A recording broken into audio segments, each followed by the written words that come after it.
Estimados estudiantes, bienvenidos a esta segunda audioclase de Ciudad y Calidad Ambiental, donde veremos los aspectos ambientales en relación con el tema urbano. El contenido de la clase se refiere a los problemas ambientales globales, lo que es el crecimiento económico y su relación con el desarrollo sustentable o sostenible, los conceptos de ambiente, el problema de los bienes comunes, el cual conduce a su vez al problema de la gobernanza, es decir, de la administración de esos bienes comunes por parte de la comunidad. La ciudad puede ella ser sustentable y también el hábitat residencial, que es el más importante en las partes de la ciudad, puede ese hábitat ser sostenible. Y revisaremos algunas propuestas. Ya desde los años 60 se comenzaron a observar problemas ambientales globales tales como la lluvia ácida producida por las emisiones industriales, la destrucción de la capa de ozono producida por los fluorocarbonos, la pérdida de biodiversidad y el cambio climático. Otros problemas ambientales globales se referían a la contaminación, al aumento de las áreas ocupadas por desiertos, la pérdida de humedales, que son ecosistemas muy importantes.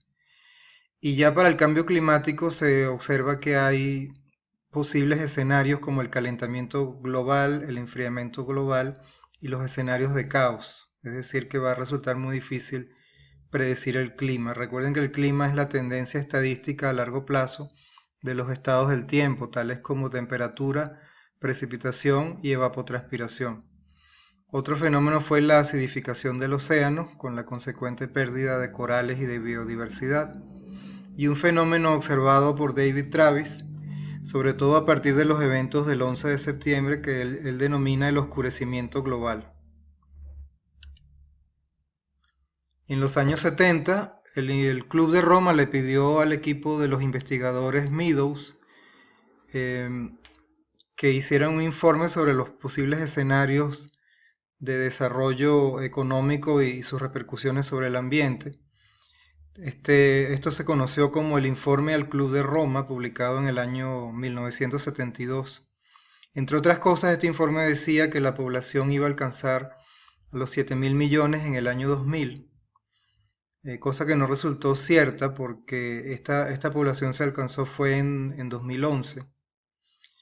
Ellos plantearon un modelo de agotamiento de los recursos minerales para el año 2050, unas hipótesis de colapso relacionadas con el agotamiento de esos recursos. Ellos también ya hablaban de cambio climático y destacaron la importancia de desarrollar tecnología para poder apuntar hacia la sostenibilidad. Hollywood se hizo eco de este informe, por ejemplo en la película Soylent Green, donde se observa un exceso de población, una carencia de recursos, a tal punto de que entonces los gobiernos y las empresas de manera secreta comienzan a procesar alimentos a partir de personas. Al finalizar la Segunda Guerra Mundial, es necesario recuperar y desarrollar los países que fueron devastados por la guerra. Entonces surgieron las teorías de crecimiento económico y las teorías de desarrollo. Eso por un lado. Pero por otro lado también había teorías basadas en la ecología y el conservacionismo, que apuntaban a la necesidad de conservar los recursos, preservarlos para las generaciones futuras. En 1972, en la Conferencia de las Naciones Unidas sobre Medio Ambiente Humano, que se realizó en Estocolmo, ya se empieza a hablar de que estos dos aspectos, tanto la economía como la ecología, deberían combinarse. En el año 87, en el informe de Brundtland, por primera vez se define lo que es el desarrollo sustentable. Y en el año 92, en la Cumbre de la Tierra sobre Medio Ambiente y Desarrollo, se formula la Agenda 21 en Río de Janeiro. Esta Agenda 21, entre otras cosas, contiene un programa de lo que debe hacerse en las ciudades para lograr que sean sostenibles. El ambiente nos plantea serios problemas cuando tratamos de conceptualizarlo. Por ejemplo, en la planificación urbana a veces se considera que el ambiente es lo que está afuera de las ciudades, es decir, donde está la región, las áreas verdes, los bosques, las zonas de cultivos. Y es muy poco lo que se dice acerca del ambiente dentro de la ciudad. Por ejemplo, en 1976, cuando se crea el Ministerio del Ambiente en Venezuela y también se crea el Ministerio del Desarrollo Urbano, en función de este concepto se dice que el Ministerio del Ambiente tendrá competencia en las áreas fuera de las ciudades, con algunas excepciones, y que las competencias establecidas por la ley para las ciudades estarían a cargo del Ministerio del Desarrollo Urbano. Como ustedes ven, esto es una especie de dicotomía que en la realidad no necesariamente funciona.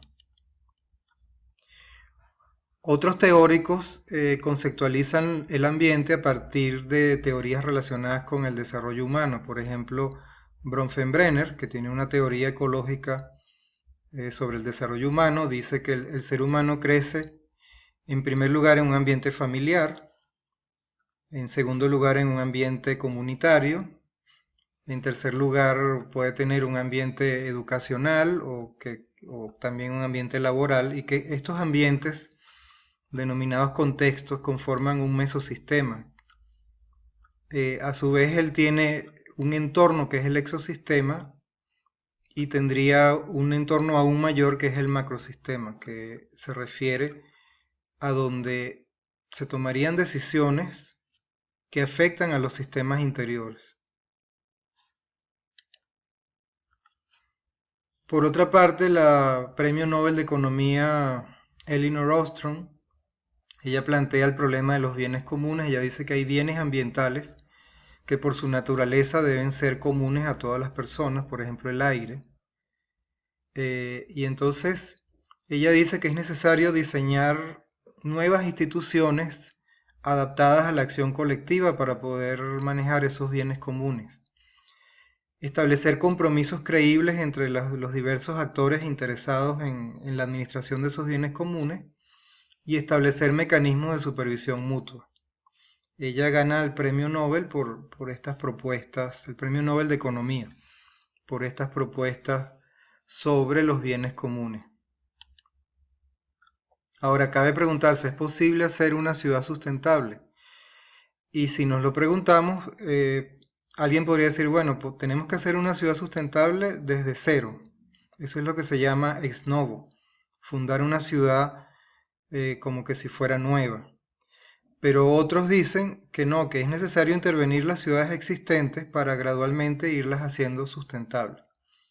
Por ejemplo, el municipio de Chacao, entre sus muchos lemas, uno de ellos es el logro de una ciudad sustentable a través de la planificación, en este caso a través del Plan de Desarrollo Urbano Local. Si observamos cuáles son las principales fuentes de, por ejemplo, de emisiones de gases de efecto invernadero, vamos a encontrar que no es como nos venden en la publicidad, que dice que las personas en sus hogares deberían controlar el consumo energético para disminuir la emisión de gases de efecto invernadero. Este ejemplo en México nos muestra que uno de los principales responsables de las emisiones de este tipo de gases es el transporte, seguido por la industria. Es decir, que las políticas para el control de emisiones deberían estar en esos dos renglones prioritariamente.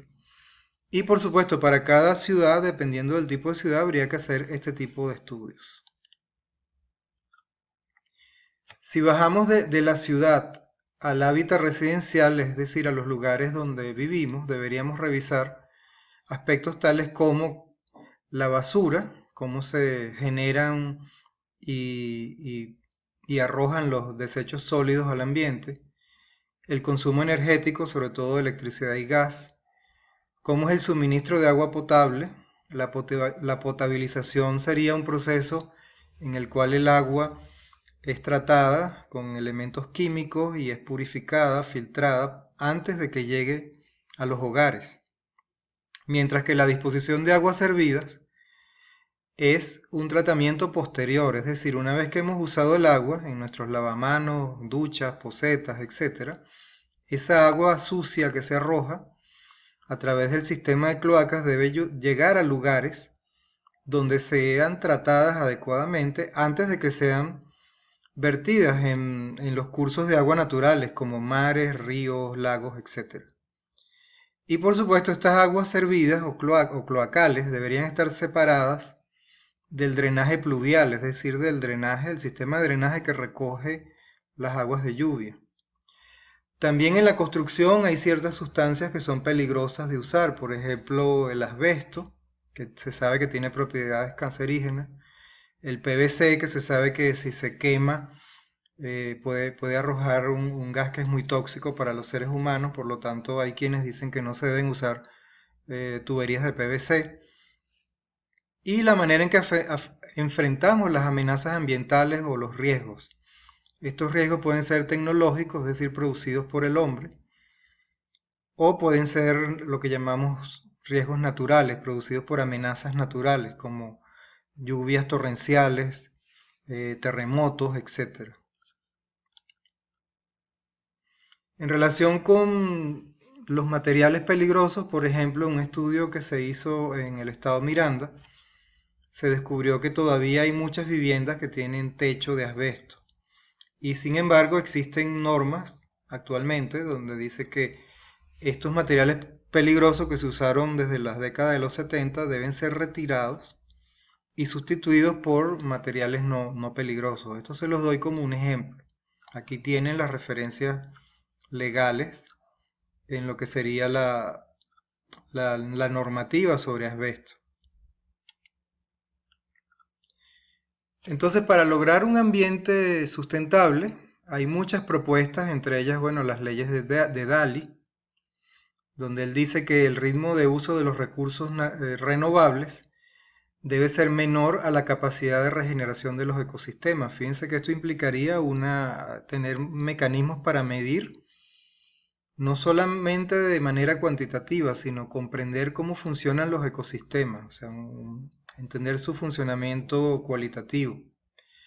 La velocidad y niveles de contaminación deben ser menores que las capacidades de reciclaje, reutilización y retorno.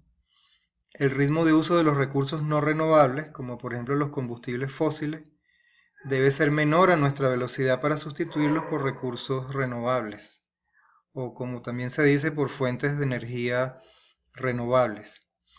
Y la energía debe ser utilizada de manera eficiente. Un ejemplo sencillo es que si se utiliza cierta cantidad de gasolina para mover la masa metálica de un automóvil, un uso eficiente debería decir que se reduce la masa metálica y se aumenta más la capacidad de mover los bienes o las personas en ese vehículo. Algunos urbanistas como el profesor Silento han propuesto que para una ciudad sostenible es necesaria una política integral de desarrollo urbano, la integración de los barrios a la estructura urbana de la ciudad, la renovación de la infraestructura, con ello nos referimos a vialidad, sistemas viales, sistemas sanitarios, acueductos, cloacas, drenajes, sistemas de tratamiento, buscando siempre la eficiencia energética, un transporte urbano eficiente, aumentando el uso del transporte público y disminuyendo el uso del transporte privado, la urbanización anticipada de tierras antes de que sean ocupadas por viviendas y la proliferación planificada de espacios públicos que den calidad de vida a los habitantes de las ciudades. Por su parte, Ostrom tiene 7 propuestas para la gobernanza de los bienes comunes, considerando que muchos de los elementos que están en las ciudades pueden considerarse bienes comunes, como las vías, las plazas, los parques, las zonas de recreación, etc. Ella dice que hay que definir claramente los límites entre lo que es privado y lo que es común o público, que debe haber coherencia entre las formas en que uno se apropia de los bienes comunes y cómo los administra. Los arreglos deben estar basados en la elección colectiva, o sea, debe ser algo democrático. Hay que implementar mecanismos adecuados de supervisión. Las sanciones deben ser graduales según leyes y normas construidas por las comunidades que están involucradas en el manejo de esos bienes comunes. Y debe haber mecanismos para resolver conflictos. Y las entidades comunitarias deben gozar de reconocimiento y debe existir derecho o los derechos para que ellos se organicen.